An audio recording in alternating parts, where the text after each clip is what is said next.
Student welcome back. कल हम लोगों ने अपना हिंदी सेकंड स्टार्ट किया था। हिंदी सेकंड का हम लोगों ने फर्स्ट लेसन स्टार्ट कर दिया था। फर्स्ट लेसन क्या था आप सबको मालूम है, भाषा। इसका 1 पेज हम लोगों ने रीड किया था। क्या था 1 पेज में कि भाषा को हम कैसे समझ सकते हैं। मैंने आप लोगों को बताया कि भाषा को हम लोग लिख कर, बोल कर और संकेत द्वारा समझ सकते हैं। ठीक है, और आप लोगों को होमवर्क था कि ये पूरा अच्छे से रीड करके आएंगे। अब आते हैं नेक्स्ट पेज पे।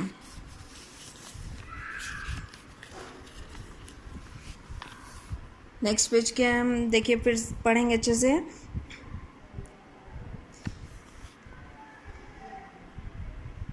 माँ ने बोलकर नीरज को अपने पास बुलाया। नीरज माँ की आवाज़ सुनकर रुका और माँ से बोला, बोलो माँ, क्या बात है। इस तरह हम बोलकर और सुनकर अपने विचार प्रकट करते हैं। इसे मौखिक भाषा कहते हैं। कौन सी भाषा कहते हैं? मौखिक भाषा। मतलब इसमें हमको लिखना नहीं है, पढ़ना नहीं, केवल आवाज़ सुनना और बोलना। क्या है? आवाज़ सुनना। तो ये पहले क्या था, माँ ने बोलकर नीरज को अपने पास बुलाया। माँ ने बोला, मुँह से बुलाया ना, तो मतलब नीरज का नाम लिया, बुलाया। और नीरज ने कैसे उसको वो किया, एक्सेप्ट किया? सुनकर। कैसे? सुनकर। उन्होंने अपने कान से सुना कि मुझे कोई बुला रहा है, तो माँ बुला रही, तो वो आकर रुका और फिर माँ से पूछा। तो इस प्रकार इसमें क्या हम लोगों ने क्या है कि बोलकर और सुनकर विचार प्रकट, उसे कौन सी भाषा कहते हैं? मौखिक भाषा। ठीक है, तो वही है, बोलकर अपने विचारों को प्रकट करना मौखिक भाषा कहलाता है। इसमें लिखना नहीं है, केवल बोलकर अपने विचार प्रकट करना, तो उसे मौखिक भाषा। दूसरा देखिए, लिखकर और पढ़कर। क्या है? प्रज्ञा जयपुर में रहती थी, उसके दादा दादी दिल्ली में रहते थे। प्रज्ञा अपने मन की बात दादी को बताना चाहती थी। वह बोलकर अपनी बात नहीं कह सकती थी। क्यों? क्योंकि उसकी दादी कहाँ थी? दिल्ली में रहती थी। तो प्रज्ञा अपने दादा दादी से जो दिल्ली में रहते थे उनसे बात करना चाहती थी। ये तब है जब हम लोग मतलब समझिए फ़ोन नहीं था, फ़ोन के बाद बिना ही बात करना चाहती हैं, तो तब वो कैसे बात करती? तो लिख कर। देखिए यही है, प्रज्ञा ने पत्र में अपने मन की बात लिखकर दादी जी को भेजी और दादी जी को पत्र मिला। उन्होंने पत्र पढ़कर प्रज्ञा के मन की बात जान ली।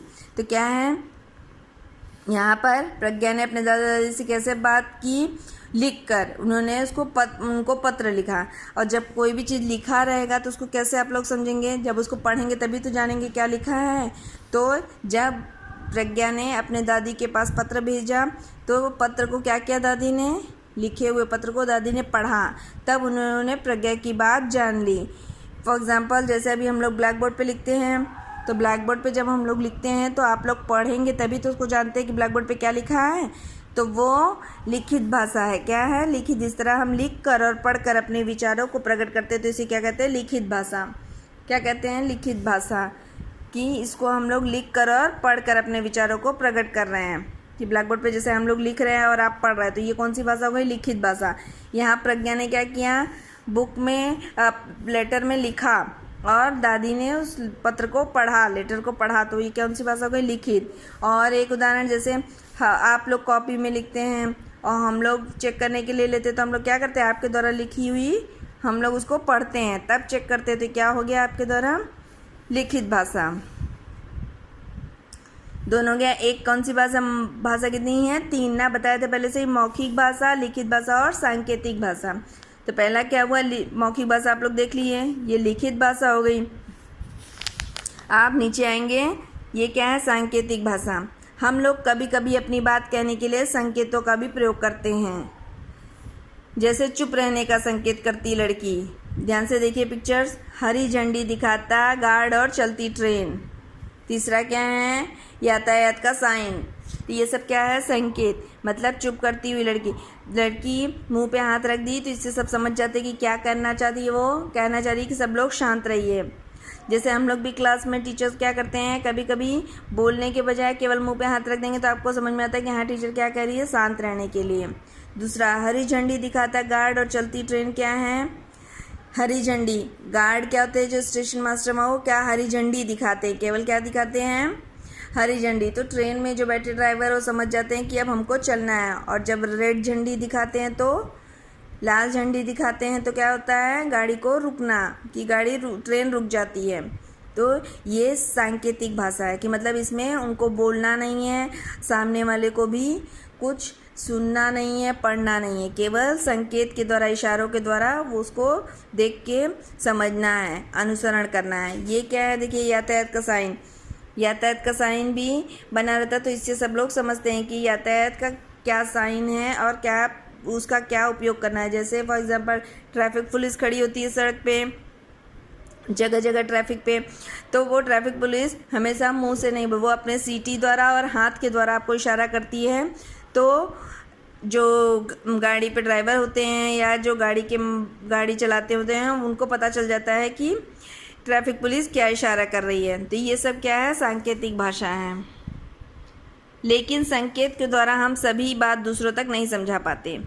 संकेत के द्वारा हम बात कब तक समझा पाते, अगर हमारे सामने कोई है तो हम उसको संकेत द्वारा समझा सकते हैं। लेकिन अगर कोई दूर है, जैसे एग्जाम्पल की प्रज्ञा अपनी दादी को अपनी बात समझाना चाहती थी, लेकिन उसकी दादी कहाँ थी, दिल्ली, तो क्या वो संकेत द्वारा समझा सकती थी क्या, नहीं। तो संकेत द्वारा बात इसीलिए लिखा गया है, क्या, संकेत द्वारा हम सभी बातों को दूसरे को नहीं समझा पाते, कि इसीलिए संकेत चिन्हों के द्वारा कही हुई भाषा का अध्ययन व्याकरण में नहीं किया जाता। इसीलिए संकेत द्वारा चिन्हों का उपयोग व्याकरण में नहीं किया जाता, क्योंकि इसमें हर बात हम एक दूसरे को नहीं समझा सकते। इस भाषा का उपयोग कम से कम किया जाता है, और इस भाषा का उपयोग तब किया जाता है जब व्यक्ति आपके आमने सामने हो। और हिंदी क्या है हमारी, राजभाषा। क्या है हमारी, राजभाषा है। हिंदी दिवस कब मनाया जाता है, सब लोगों को पता है हिंदी दिवस कब मनाया जाता है। हिंदी दिवस 14 सितंबर को हिंदी दिवस के रूप में मनाया जाता है। प्रतिवर्ष कब मनाया जाता है, 14 सितंबर को हिंदी दिवस के रूप में। ठीक है, आज आप लोग ये पूरा लेसन होमवर्क दे रहे हैं कि पूरा लेसन अच्छे से रीड करेंगे, और इसमें मौखिक भाषा क्या है, लिखित भाषा क्या है और सांकेतिक भाषा, इसको अच्छे से लर्न कर डालेंगे। ओके।